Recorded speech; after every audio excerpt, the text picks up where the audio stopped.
రూపాయలు 60,000 లంచం తీసుకుంటూ పట్టుబడిన హన్మకొండ జిల్లా అదనపు కలెక్టర్. అడిషనల్ కలెక్టరు 60,000 లంచం తీసుకున్నాడంట. ఎంత దిగజారుడుతనమో ఇక్కడ మనం చూడవచ్చు. ఎంత దిగజారుడుతనం. తెలంగాణ రాష్ట్రంలో ఒక అడిషనల్ కలెక్టర్గా ఉన్నటువంటి అదనపు కలెక్టర్గా ఉన్నటువంటి ఏదైతే ఉన్నారో తను ప్రైవేటు పాఠశాల రెవెన్యూలకు సంబంధించిన లంచం డిమాండ్ చేసి అన్నాడు. ఎటుపోతుంది సమాజం? ఈరోజు 60,000 లంచం తీసుకొని పట్టుబడినావు. నీకు భవిష్యత్తులో అదనపు కలెక్టర్ నుంచి కలెక్టర్ అయ్యే అవకాశాలు ఉండే. ఒక నీతిగా నిజాయితీగా పనిచేస్తారు అని చెప్పేసి ఏదైతే మీ పైన ఒక నమ్మకం పెట్టుకుంటారో ఆ నమ్మకాన్ని ఒమ్ము చేసుకొని ఈరోజు లంచాలకు ఎగబడము, పక్కదారిలో పైసలు సంపాదించాలనే ఒక ఆశ పెట్టుకోవడం. ఈరోజు మీకు ఇక్కడ ఏదైతే ఈరోజు పట్టుబడ్డరు, ఎంత పరువు నష్టము, దానికి సంబంధించినటువంటి రేపు పొద్దుగల ఉద్యోగులపైన లేకుంటే దానిలో పనిచేసేటువంటి నిజాయితీగా పనిచేసేటువంటి కొంతమంది పైన కూడా ఇలాంటి వాళ్ళ వల్ల చెడు పేరు వచ్చేటువంటి అవకాశాలు ఉంటాయి కదా.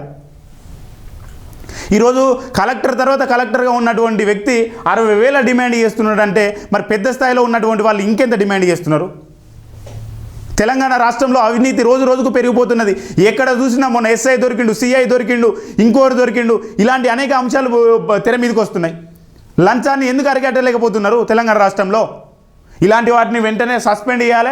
సస్పెండ్ చేసిన అనంతరము ఇంకోసారి ఏదైతే నేరాలు ఏదైతే లంచాలకు ఏదైతే తీసుకోవడానికి అదైతారో వాళ్ళందరినీ కూడా వీటిపైన ఖచ్చితంగా వీళ్ళపైన చర్యలు తీసుకోవాలి ప్రభుత్వము. ఇంకోసారి ఇలాంటివి జరగకుండా కూడా చూడాలి. ఇప్పటికీ ఇన్ని జరుగుతున్నా కూడా వాళ్ళు ఇంకా లంచాలకు ఎగబడుతున్నారంటే ప్రభుత్వం సరైన వాళ్ళపైన చర్యలు తీసుకుపోవడమే కారణం అని చెప్పేసి కూడా మనం చెప్పవచ్చు. మా అంటే కొన్ని రోజులు సస్పెండ్ చేస్తారు, మళ్ళీ విధుల్లోకి తీసుకుంటారనే వీళ్ళకి ధీమా కదా. మా అంటే కొన్ని రోజులు సస్పెండ్ చేస్తారు, 1 నెల, 2 నెలల, 3 నెలల, మళ్ళీ ఏదో ఒక రాజకీయ నాయకుని పట్టుకొని తిరగాలి, మా పోస్ట్ మేము తెచ్చుకుంటాం అనుకుంటారు. వీళ్ళని శాశ్వతంగా విధుల నుంచి తొలగియాలి ఇట్లాంటి వాళ్ళను. రేపు పొద్దుగాల లంచం చేయాలంటే, లంచం తీసుకోవాలంటే కూడా భయపడేటువంటి పరిస్థితి తెలంగాణ రాష్ట్రంలో తీసుకురావాలి. అప్పుడు మాత్రమే పేదవాడికి సమాన న్యాయం జరుగుతుంది. లేకపోతే 60,000 ఇవ్వని పరిస్థితి ఏంది ఇక్కడ? ఇక న్యాయం జరగదు. ఇక 60,000 ఇవ్వకపోతే. పూర్తి వార్త చదివే ప్రయత్నం చేద్దాం. ప్రైవేటు పాఠశాల రెవెన్యూలకు సంబంధించి లంచం డిమాండ్ పక్క ప్రణాళికతో వెంకటరెడ్డిని పట్టుకున్న ఏసీబీ.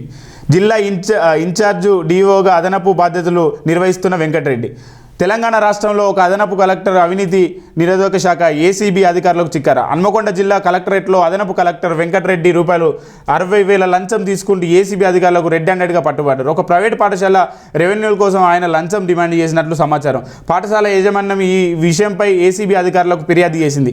ఏసీబీ అధికారులు పక్కా ప్రణాళిక ప్రకారం వెంకటరెడ్డితో పాటు జూనియర్ అసిస్టెంట్ మనోజ్ను అదుపులోకి తీసుకున్నారు. వెంకటరెడ్డి హన్మకొండ జిల్లా ఇన్ఛార్జ్ డిఓగా కూడా అదనపు బాధ్యతలు నిర్వహిస్తున్నాడు. డిఓగా ఉన్నటువంటి నేపథ్యంలో ఒక ప్రైవేట్ పాఠశాలకు సంబంధించినటువంటి పర్మిషన్ కోసము వాళ్ళు లంచం అయితే డిమాండ్ చేయడం జరిగింది. పక్కా ప్రణాళికతోనైతే వీళ్ళు ఏసీబీకి చెప్పడం జరిగింది. మీరు రేపు పొద్దుగాల ఎవరైనా లంచం తీసుకుంటారు, మాకు ఇవ్వద్దు, ఇంకోరు కొట్టాలి, ఇట్లద్దు, మా పైన వద్దు, ఇంకో పక్కన వాళ్ళు నేను ఒక నెంబర్ చెప్తా, గాడిచ్చి రావాలి, ఈడిచ్చి రావాలి, ఏడిచ్చి వచ్చినా కానీ నిన్ను పట్టుకుంటారు ఏదో ఒక రోజు. ఈ లంచాన్ని డిమాండ్ చేయడమే మనం పెద్ద చిగ్గుచేటు.